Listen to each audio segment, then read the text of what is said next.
আসসালামু আলাইকুম। গতকালকে আমরা 28 তারিখ 28/10/2025 আমরা এই যে game.py এটা লাগবে না, এটা আপনাদের না। Multiple command dot PY python 1টা 2টা 3টা 4টা 5টা এই 5টা ফাইল একটা ফাইলের ভিতরে ডিটেলস আমি বলে দিচ্ছি, বলছি এগুলি কমপ্লিট করার জন্য। এটা এই জিনিসটা হচ্ছে গতকালকের। আজকের জন্য যেটা আজকে আমরা দুইটা টাইপ শিখব। একটা হচ্ছে গিয়া এই যে 29/10 আজকে, এটা আজকের ফাইল। আজকে আপনারা যেটা করবেন, দুইটা ফোল্ডার আছে তার ভিতরে।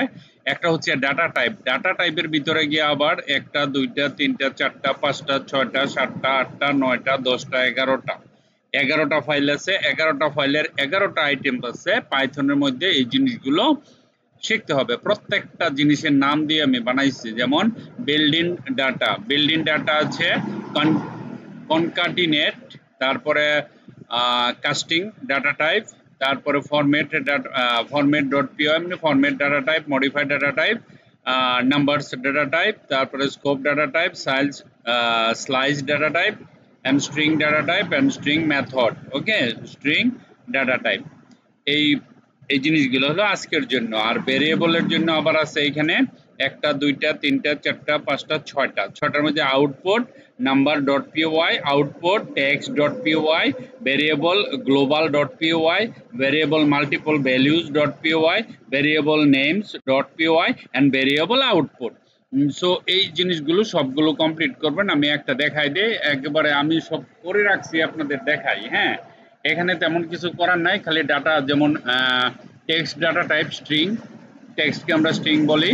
Integer, float, complex, list, tuple, range, dictionary, set.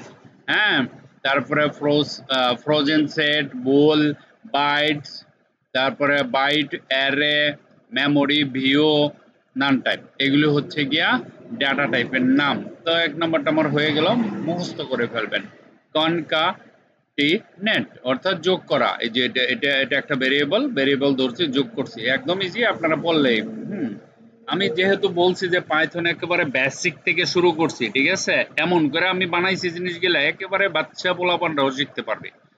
হ্যাঁ, ক্লাস 5 6 পরে, এরাও আবার যারা ভার্সিটিতে পড়ে তাদের সবার জন্য এটা অনেক ইম্পর্টেন্ট। হ্যাঁ, একেবারে কোনো কিছু বাকি রাখবো না, সব আস্তে আস্তে আমরা কঠিনের দিকে যাব। হ্যাঁ, কাস্টিং ডাটা টাইপ, এখানে কাস্টিং ডাটা টাইপের এক্সাম্পল দেওয়া আছে। ফরম্যাট ডাটা টাইপ, এখানে ফরম্যাট কিভাবে ফরম্যাট দিতে হয়, কিভাবে বের করতে হয়, সেই জিনিসটা পুরোপুরি ডিটেলস দেওয়া আছে। না বুঝলে তো আমি আসি, ক্লাস আছে, তারপরে এখানে যাবেন, যেটা বুঝবেন না আমাকে বলবেন। হ্যাঁ, এখানে সবগুলোর ডাটা টাইপ দেওয়া আছে, নাম্বার ডাটা টাইপ দেওয়া আছে, তারপর স্পেস ডাটা টাইপ দেওয়া আছে, স্লাইড ডাটা টাইপ দেওয়া আছে, প্রত্যেকটার ভিতরে দেওয়া আছে। আমরা, হ্যাঁ, খালি এখানে কতগুলো কমান্ড লিখে দিছি। স্ট্রিং ডাটা টাইপ, এগুলি আপনারা এরকম একটা ফোল্ডার বানাবেন, ফাইল বানাবেন, সবটি ব্ল্যাঙ্ক বানাবেন। ব্ল্যাঙ্ক বানাইয়া নিজেরা ট্রাই করবেন লেখার জন্য, নিজেরা ট্রাই করবেন এরকম বানানোর জন্য, তাহলেই কাম হয়ে যাবে। আর ভেরিয়েবলের ব্যাপারে, যেমন আউটপুট ভেরিয়েবল, এখানে কিভাবে ভেরিয়েবল আউটপুট করতে হয়, কিভাবে টেক্সট আউটপুট করতে হয়, কিভাবে নাম্বার আউটপুট বের করতে হয়। হ্যাঁ, ভেরিয়েবল গ্লোবাল ভেরিয়েবল কোনটা, ভেরিয়েবল মাল্টিপল ভ্যালুজ কোনটা, ভেরিয়েবল নেমস কিভাবে দিতে হয়, এবং ভেরিয়েবল আউটপুট কিভাবে দিতে হয়। এরকম করে আপনারা ফাইলের সিস্টেম দেখেন।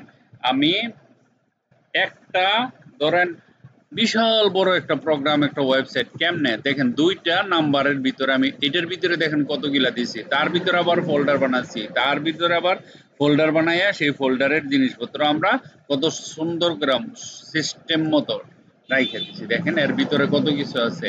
এই জিনিসগুলি দিয়েই যখন আপনি যখন নেটওয়ার্কটা ম্যাপিংটা যখন কমপ্লিট করে ফেলবেন না, then it will be very easy for you, for any programmer. Okay, so I think you have understood. Okay, thank you very much for watching this video. Bye bye.